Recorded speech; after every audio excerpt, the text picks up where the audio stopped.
So this question is, when will I get my life back? My twins are now 11 months old. Oh, so my twins are almost 6. Still waiting, not just kidding. So I think there's stages. My husband and I laugh a lot because I feel like every few months we tell each other, this is the best it's been.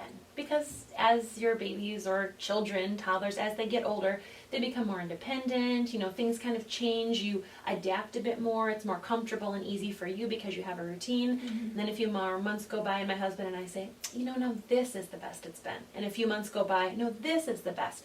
As they grow, as the stages change, you just learn to adapt. And I think you have to make time for yourself whenever you can, whether it's having someone come over so that you can take a shower or run to the market by yourself or just sit down and read a book, take a nap.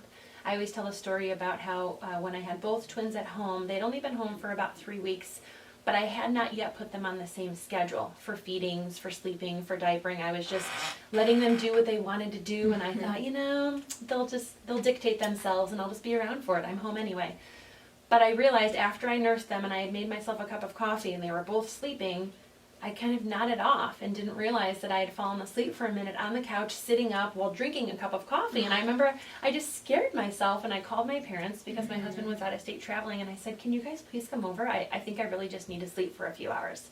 And so not being afraid to ask for help is one of the biggest things you can do for yourself. It might not seem like it because some women feel like asking for help makes them lesser or like they're failing, but in the end you have to make time for yourself however you can, however that looks for you. Right. I think that's something that I keep hearing too and seeing in the group is that being able to be vulnerable and ask for help and say it's okay, because they say it takes a village, right? With twins, that is very true. Like I had a whole village.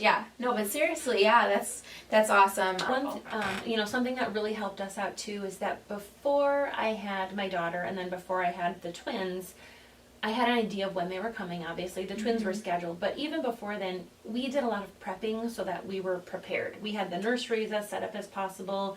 We had made a bunch of dishes and frozen things so that at a moment's notice we were ready to go.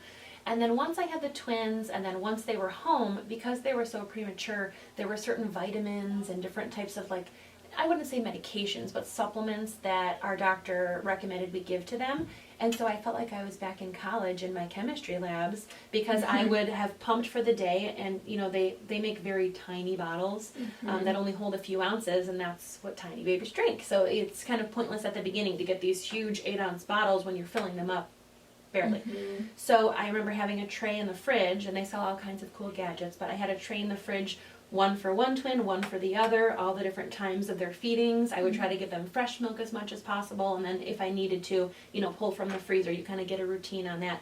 But I felt like a chemist because I was adding different drops to different feedings for each baby, and so it was really helpful that when I would have someone come over, I would sometimes just have grandma or grandpa or auntie feed one of the babies or feed both of the babies depending on the time, because then I just got it's 5 minutes, it's 20 minutes, but just having someone else caring for them was so big because they were also caring for me by giving me a couple of minutes while they were taking care of the babies. So there's just so many things that you don't really think about or know until you're in the thick of it. So it is kind of important to step back every now and then and realize, what could I use help with?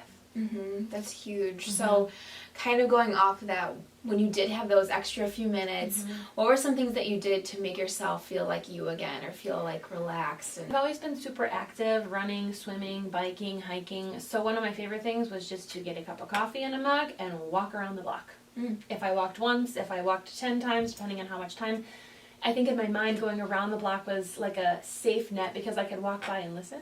And if I didn't hear crying, I would do another block, and I'd walk by and listen, and then I would do another round. So, but for some women it might be taking a shower, or it might just be going upstairs and reading, or watching a funny video, or calling a friend. I mean, really anything. You just have to make sure that you do get back to yourself. It's very easy to put yourself last. Moms do it all the time.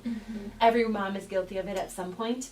But I think that only lasts for so long until there has to be a break. And hopefully you can realize that before it would be something detrimental. So it's just important to have a partner or friends or family, someone that you can go to who you can even say in advance, if you notice that I'm starting to, if you see me getting overwhelmed, please, and kind of have that plan. You're planning out everything else for the birth, for the babies, plan out something for yourself too.